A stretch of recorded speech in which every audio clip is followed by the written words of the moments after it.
Moin Leute, willkommen zu einem neuen Video. Heute bauen wir aus dieser Gasflasche einen Holzofen für den Garten.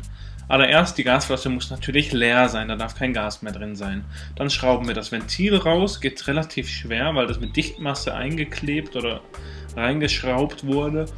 Also mit einem großen Hebel an Lose drehen und dann kann man sie rausdrehen und dann entfernen wir das restliche Gas, was noch in der Flasche ist. Wir sehen das hier entweichen, so ein bisschen flimmern. Also einmal mit Wasser füllen, bis hier überläuft. Dann wissen wir, jetzt ist nur noch Wasser drin und kein Gas mehr. Dann kann man das Wasser wieder auskippen. Macht das alles draußen, weil es kommt natürlich Propan- oder Butangas dabei frei. Dann lassen wir die Flasche leer laufen und dann kann der Lack ab.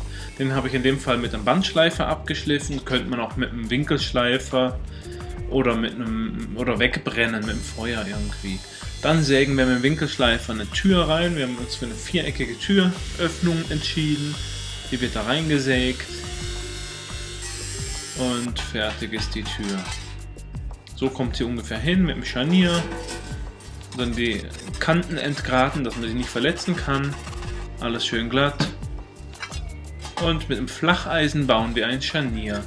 Kurze Stücke sägen. Und wie kommt es genau hin? So anschweißen und dann haben wir ein Scharnier. Da fehlt natürlich noch das Rundeisen, Armierungseisen, Bewährungsstahl. Haben wir dafür genommen 8 mm dick. Und dann so kurze Stücke. Wir machen 10 mm Löcher rein und hat das Bewährungsstahl auch noch ein bisschen Spiel da drin. Und so reinstecken. Und da kommt noch ein Loch natürlich rein und dann haben wir ein Scharnier. Die kleinen Stücke anschweißen als Scharnier. Wir haben Elektrode, muss man ein bisschen die Schlacke wegschlagen und dann kann es an den Ofen angeschweißt werden. Oben auch das Scharnier.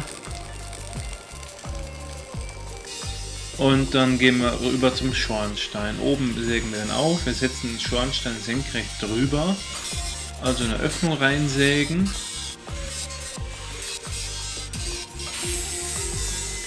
Und durch. Dieses Teil werden wir später noch verwenden. Da kommt der Schornstein drauf, das ist 120 mm Durchmesser, 2 mm dick. Und dann fangen wir schon mit dem Griff an für die Tür. Auch wieder Schlacke entfernen, so sieht der Griff nachher aus. Und dass man den auch noch anfassen kann, wenn es brennt, kommt dann Holzgriff drüber, der heizt sich nicht ganz so stark auf. So sieht der Griff aus. In der Tür habe ich bereits ein Loch gebohrt. Da wird er drüber gesetzt. Und wie verbinden wir das Ganze? Mit einer Schraube. Die Schraube durchstecken und die können wir hier innen einfach anschweißen.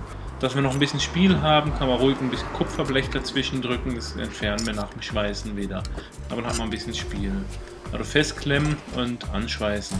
Einmal um die Schraube rum, einmal ringsrum anschweißen. So sieht die Tür dann aus.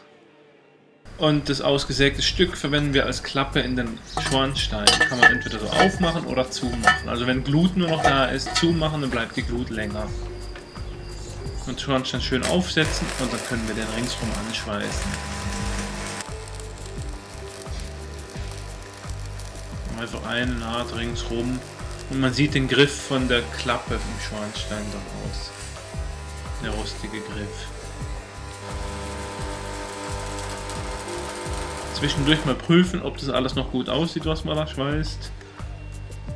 Schlacke wegschlagen, bevor man neu ansetzt. Bei E-Handschweißen entsteht halt viel Schlacke.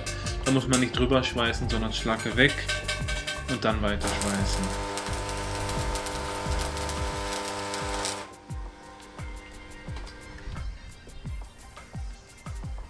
So, dann ist der Ofen schon fast fertig.